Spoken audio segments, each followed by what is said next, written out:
আসছি 10টা বাজে গাড়ি তুলছি। হ্যাঁ, আমাদের টিকিট নিচে 800-900 টাকা করে নিচে পড়ছে। স্যার আমি কি দেখেন আমাকে অন্য গাড়ি যাওয়ার ব্যবস্থা যাইতে দেবো না, টাকাও ফিরিয়ে দেবো, গাড়ি যাইবো। যাইতেও দেবে না, টাকাও দেবে না। গাড়ি যাবো আমরা, গাড়ি পড়বে তারপরে গাড়ি ছাড়বো। এই অবস্থা। কত টাকা টিকিট নিয়েছে? 800-900 এরকম করে নিচে।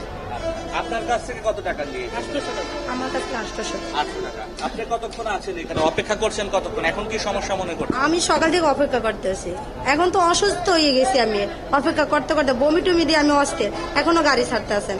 দেখুন, চাপ যেহেতু শেষ কর্মদিবস আজকে, দুপুরের পরে এই চাপটি বাড়বে। সকাল থেকে যে চাপ বাড়বে তার এক ধরনের পূর্বাভাস এই সাইদাবাদ বাস স্ট্যান্ড থেকে পাওয়া যাচ্ছে। কেননা আমরা এখানে আসবার পরে দেখছি গাড়ি প্রস্তুত রয়েছে, বিভিন্ন ভাবে যাত্রীরা এখানে আসছেন, এসে তাদের যে গন্তব্যে যাওয়ার জন্য যে বাহন, সেই বাহনের সামনে আসছে। তেমন একটি বাহনের সামনে এসে আমরাও দাঁড়িয়েছি। আমরা দেখছি এখানে গাউসিয়া এক্সপ্রেস, যেটি একেবারেই ছোট্ট পরিবহন এবং এটি মহানগরের ভেতরে কিংবা আশেপাশের যে এলাকা, অর্থাৎ গুলিস্তান থেকে ড্যামরা, বুলতা, গাউসিয়া এই পর্যন্ত যাতায়াত করার একটি বাস। সেই বাসে মূলত ঢাকা থেকে বরিশালে যাওয়ার জন্য এখানে টিকিট বিক্রি করা হয়েছে।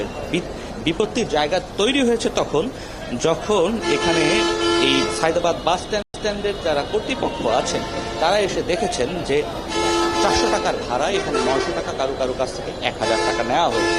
তখন এখানকার যারা নেতৃস্থানীয় আছেন তারা এই বাসটিকে দাঁড় করিয়েছেন এবং যাত্রীদের টাকা ফেরত দিয়ে অন্য বাসে তোলার জন্য বলছেন। কেননা তারা দুই ধরনের পয়েন্ট সামনে নিয়ে আসছেন। একটি হচ্ছে ছোট বাহন, দূরপাল্লার যাত্রা পথে যদি কোনো ধরনের বিপত্তির সৃষ্টি হয় সেই ক্ষেত্রে যাত্রীদের কী হবে সেটি যেমন একটি, আরেকটি হচ্ছে ভাড়া বেশি নেওয়া।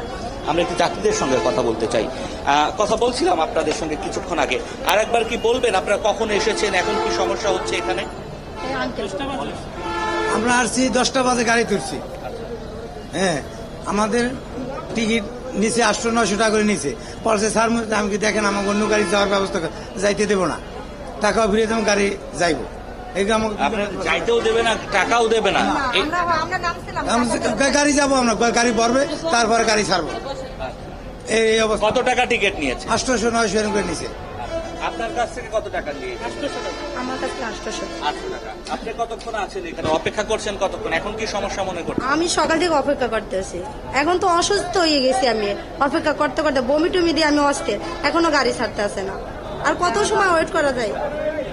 এখন এখানে যারা নেতৃস্থানীয় আছেন, সাইদাবাদ বাস মোটর মালিক সমিতির যারা আছেন তারা এখানে এসে অপেক্ষা করছেন। একই সঙ্গে এই বাসের যারা কর্তৃপক্ষ আছে, অর্থাৎ বাসের সুপারভাইজার কিংবা কন্ট্রাক্টর যারা আছেন তারা এরই মধ্যে এখান থেকে পালিয়েছে। নেতৃস্থানীয় লোকজনদের দেখে সঙ্গত কারণেই এক ধরনের বিপত্তি তৈরি হয়েছে।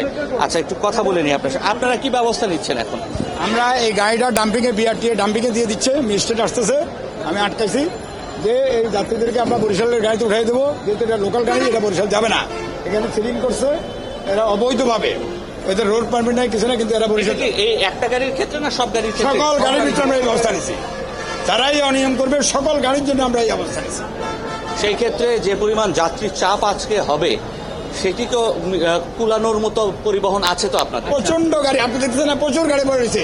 এটা করতে আনি এখানে ফাঁকে ঢুকাই দিচ্ছে, দালাল চক্র, যার জন্য আমরা গাড়িটা আটকাইছি। গাড়িটা পুলিশ আসতেছে, ম্যাজিস্ট্রেট আসতেছে, এটা ডাম্পিংয়ে দিয়ে দেওয়া হবে।